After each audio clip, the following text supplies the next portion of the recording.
Hello, welcome to legal awareness web series.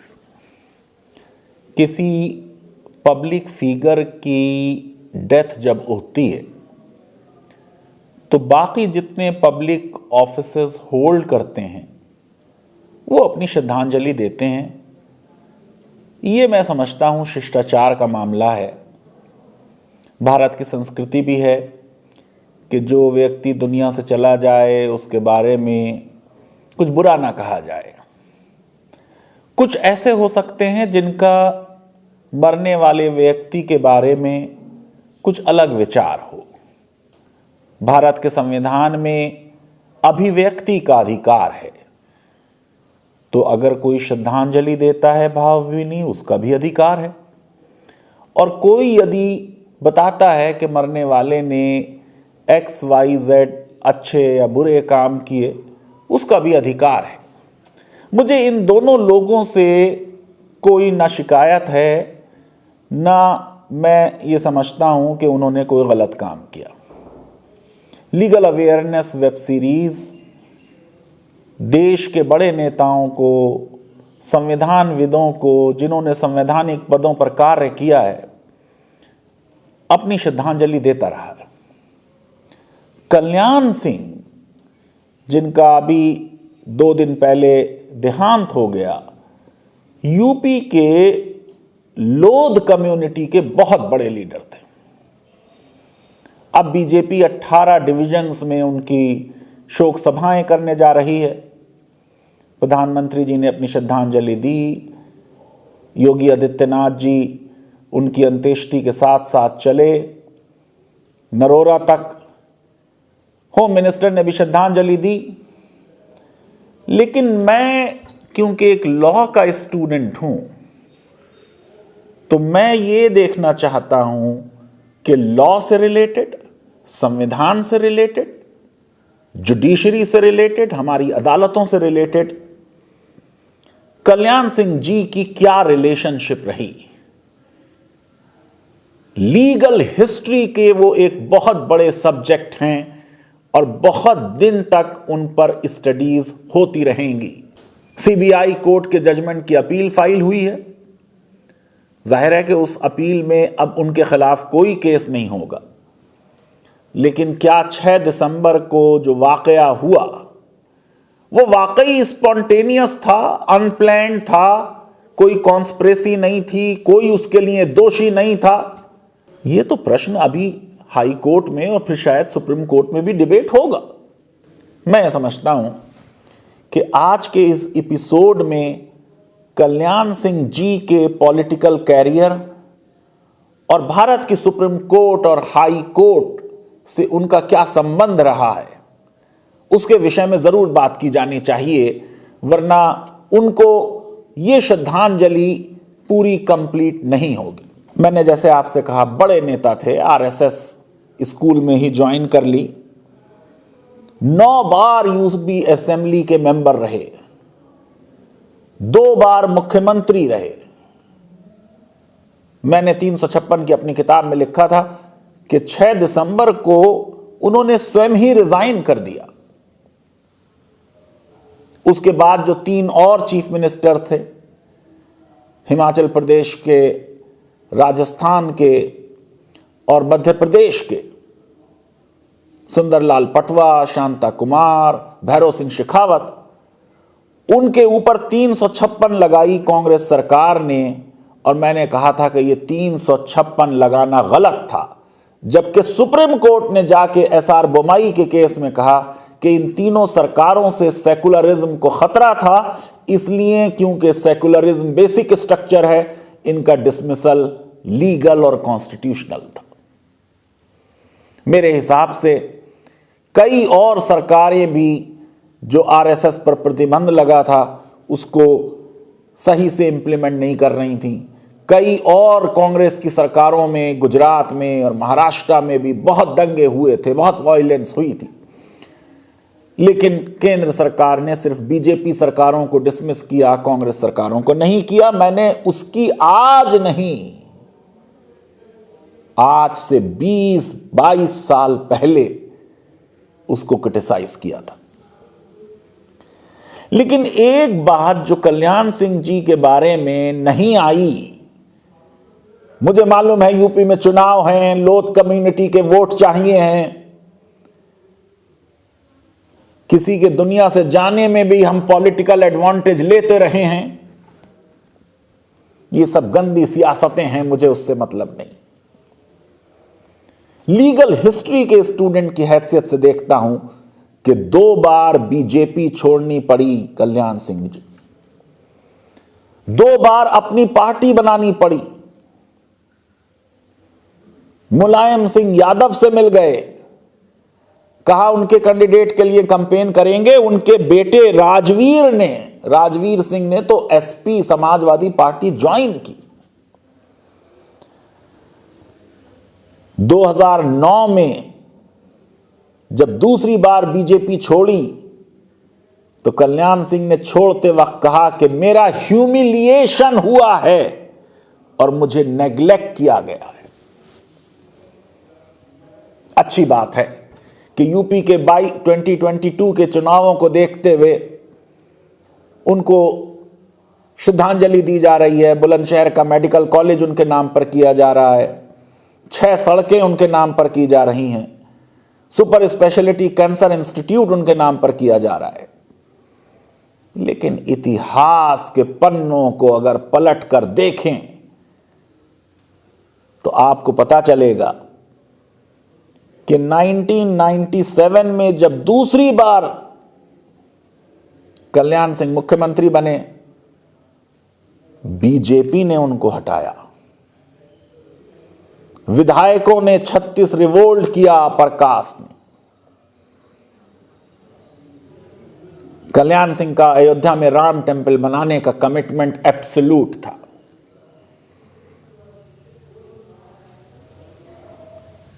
जब पहली बार ही 1991 में, आपको मालूम है, राजीव गांधी की हत्या हो गई है, लोकसभा और यूपी विधानसभा के चुनाव साथ हो रहे हैं, केंद्र में पीवी नरसिम्हा राव की सरकार बनेगी, यूपी में कल्याण सिंह जी की सरकार बनी। शपथ ग्रहण समारोह के फौरन बाद अपने पूरे मंत्रिमंडल के साथ, बीजेपी के अध्यक्ष मुरली मनोहर जोशी के साथ कल्याण सिंह अयोध्या गए और बहुत अंदर चले गए और वहां उस मस्जिद में खड़े होकर हाथ सबने बांधे, एक दूसरे के पकड़े और अपने रिजॉल्व को कि ग्रैंड राम टेंपल यहां बनाएंगे वहां एक्सप्रेस किया। लीगली देखेंगे तो एक सब जुडिस मैटर पर एक नए चीफ मिनिस्टर का यह एक्शन उतना टेक्निकली शायद सही ना हो, लेकिन इमोशनली मैं समझता हूं वो रामलला से जुड़े हुए थे। जब नवंबर 1999 में, आपको मालूम है 97 की जो सरकार कल्याण सिंह की बनी थी वो बीएसपी के साथ बनी थी, मायावती जी के साथ। नवंबर 99 में लोकसभा में बीजेपी के जो सदस्य थे वो 29 रह गए थे। ये कोलिशन का जमाना था। 98 में एक इलेक्शन हुआ, फिर 99 में दूसरा हो गया। 98 में 57 एमपी थे यूपी से, 99 में 29 रह गए, फिर वो अयोध्या गए, फिर एक प्रेस कॉन्फ्रेंस की और फिर राम टेंपल को बनाने का संकल्प लिया। अगर पूरे इस मामले को आप देखेंगे तो अक्टूबर 1991 से लेकर बाबरी मस्जिद के ढहने तक 10 एफिडेविट कल्याण सिंह की सरकार ने हाई कोर्ट में, इलाहाबाद हाई कोर्ट के और सुप्रीम कोर्ट में दिए। इतने बड़े राम भक्त थे। रघुकुल की रीत सदा ये चली आई, प्राण जाए पर वचन न जाए। एफिडेविट ऑन ओथ दिया जाता है सुप्रीम कोर्ट या हाई कोर्ट में। एक भी एफिडेविट में कोर्ट को दी गई अपनी एश्योरेंस पूरी नहीं की कल्याण सिंह जी। ये सारे एफिडेविट्स में क्या बात कह रहे थे कि हम पूरी कोशिश करेंगे कि एक अमिकेबल रेजोल्यूशन हो जाए डिस्प्यूट का। बाबरी मस्जिद के गिरने से कुछ चंद महीने पहले उन्होंने कहा केंद्र सरकार जो कांग्रेस की है पॉलिटिसाइज कर रही। जो आखिरी मीटिंग हुई नेशनल इंटीग्रेशन काउंसिल की वो अटेंड नहीं की कल्याण सिंह ने। उससे जो पहली मीटिंग की थी उसमें भी एश्योरेंस दी थी कि विवादित ढांचे को आंच नहीं आने देंगे। दूसरी बात अपने इन एफिडेविट्स में कही कि जब तक इस केस का फाइनल सॉल्यूशन ना हो the government of Uttar Pradesh would hold itself fully responsible for the protection of Ram जन्मभूमि बाबरी मस्जिद स्ट्रक्चर। ये मेरा सेंटेंस नहीं है, ये कल्याण सिंह की सरकार ने अदालत में कहा है on oath. The government of Uttar Pradesh would hold itself fully responsible for the protection of the Ram जन्मभूमि बाबरी मस्जिद स्ट्रक्चर। आपको मालूम है कि लैंड एक्वायर कर लिया गया था कोर्ट के ऑर्डर्स के वायलेशन में। कोर्ट ने कहा था स्टेटस को मेंटेन किया जाएगा। वहां एक बड़ा सा परमानेंट स्ट्रक्चर और चबूतरा बनाया गया था। जो सजा हुई थी कल्याण सिंह को एक दिन की कंटेम्प्ट ऑफ कोर्ट के लिए, वो उन ऑर्डर्स की वायलेशन में थी। बाबरी मस्जिद के गिरने के बाद वाली सजा नहीं हो पाई। 21 साल ये और 8 साल वो, 30 साल में हमारी supreme court contempt of court में सजा नहीं दे पाई। आपको मालूम है जब अदालतें चाहती हैं तो दे लेती हैं। प्रशांत भूषण को चंद महीनों और हफ्तों में ट्वीट के लिए कंटेम्प्ट ऑफ कोर्ट में सजा हुई। फाइन ही लगा मगर फाइन भी सजा है। कन्विक्ट हुए कंटेम्प्ट ऑफ कोर्ट। बाबरी मस्जिद के गिरने के बाद जो नेशनल न्यूज़पेपर्स में चीजें आई, जो सुप्रीम कोर्ट ने खुद कहा कि हमको मिसलीड किया गया, हमसे गलती हुई कि हमने मुख्यमंत्री की एश्योरेंसेस पे यकीन किया, वो तो सब पार्ट ऑफ लीगल हिस्ट्री है, रिकॉर्ड है। इन एफिडेविट्स में कहा गया था कि orders of the court in regard to land acquisition proceedings would be fully implemented. आपको मालूम है वो लैंड एक्वायर कर लिया था, दिखाने के लिए कहा गया था कि ये टूरिज्म के लिए है, लेकिन उस पर ऑर्डर आया उसके विरुद्ध। और चौथी एश्योरेंस इन सारे 10 के 10 एफिडेविट में थी, judgement of the high court in cases pending before it would not be violated. मैं ये समझता हूं कि जब इतिहास लिखा जाता है तो हम तो इतिहास बहुत पुराना डिग कर रहे हैं। ये तो इतिहास हमारे सामने गुजरा है। Liberhan commission report, justice Liberhan 16 साल में रिपोर्ट आई, 399 सिटिंग्स हुई, 1029 पेजेस में है। और कंक्लूजन है यह कहना कि बाबरी मस्जिद डिमोलिशन स्पॉन्टेनियस था और अनप्लैन्ड था, यह सही नहीं होगा। ना ये स्पॉन्टेनियस था ना अनप्लैन्ड था, यह है लिब्राहन कमीशन का कंक्लूजन।